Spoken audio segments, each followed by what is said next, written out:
আসসালামু আলাইকুম।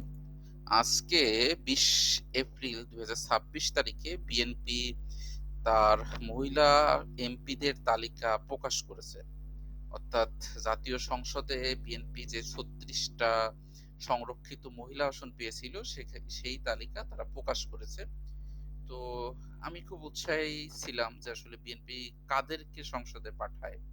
তো আমার আশা ছিল যে বিএনপি যেহেতু নিজেকে মধ্যমপন্থী দল হিসেবে দাবি করে, তো অন্ততপক্ষে বিএনপি ২ থেকে ৪ জন মহিলাকে পাঠাবেন যারা ট্রেডিশনাল মুসলিম পোশাক পরেন। যদি আপনি বাংলাদেশের রাস্তায় বের হন, তাহলে আপনি দেখতে পাবেন যে বাংলাদেশে কমপক্ষে ৩০ থেকে ৩৫% মহিলা যারা বোরকা পরে। কমপক্ষে ৩০ থেকে ৩৫%।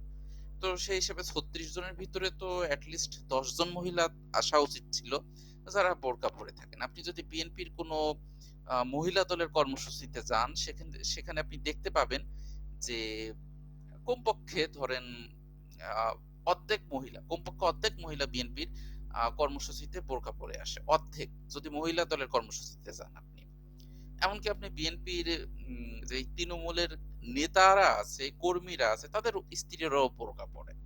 কিন্তু সমস্যা হচ্ছে বিএনপির যে হাই কমান্ড, সে হাই কমান্ড পুরোটাই ভারতপন্থী সেকুলার নাস্তিকদের দিয়ে ভরপুর। এবং এ কারণেই বিএনপি তা সংসদে যে সমস্ত মহিলাদের পাঠিয়েছে তাদের আপনি একটু চেহারা দেখুন।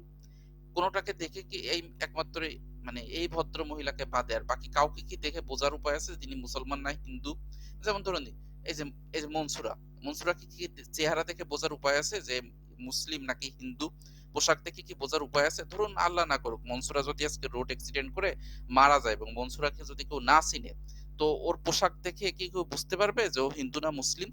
মানে আইডেন্টিটি বলতে কি বোঝায়? একজন মানুষের আইডেন্টিটি হচ্ছে যে তার সংস্কৃতি, তার কালচার, তার পোশাক। পোশাক মানুষের সংস্কৃতির অংশ। তো মুসলিম মহিলাদের সংস্কৃতির অংশ হচ্ছে বোরকা, মুসলিম মহিলাদের সংস্কৃতির অংশ হচ্ছে হিজাব। হিজাবটা শুধুমাত্র তো আসলে মানে ধর্মীয় কোনো বিষয় না রে ভাই। হিজাবটা হচ্ছে আমাদের কালচারাল আইডেন্টিটি, আমাদের মুসলিম কালচারাল আইডেন্টিটি। আপনি ইন্দোনেশিয়া থেকে শুরু করে মরক্কো পর্যন্ত আপনি যেখানেই যান না কেন, যে জাতির ভিতরেই যান না কেন, আপনি মুসলিম মহিলাদের ভিতর একটা জিনিস কমন পাবেন সেটা হচ্ছে বোরকা এবং হিজাব। এ দুটো আসলে মুসলমানদের আইডেন্টিটির অংশ। তো বিএনপি সে মুসলিম আইডেন্টিটি ওন করে না, মুসলিম আইডেন্টিটি ধারণ করে না।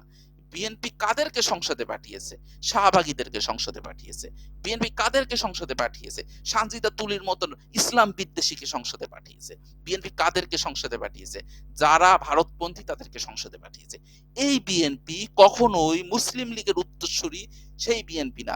এই বিএনপি কখনোই সেই বিএনপি না যেই বিএনপি তে দলে দলে মুসলিম লীগের নেতাকর্মীরা অংশগ্রহণ করেছিল। এই বিএনপি ভারতপন্থী বিএনপি। এই বিএনপি আসলে বিএনপির আবরণে একটা আওয়ামী লীগ। এই বিএনপিকে বয়কট করা এখন সময়ের দাবি।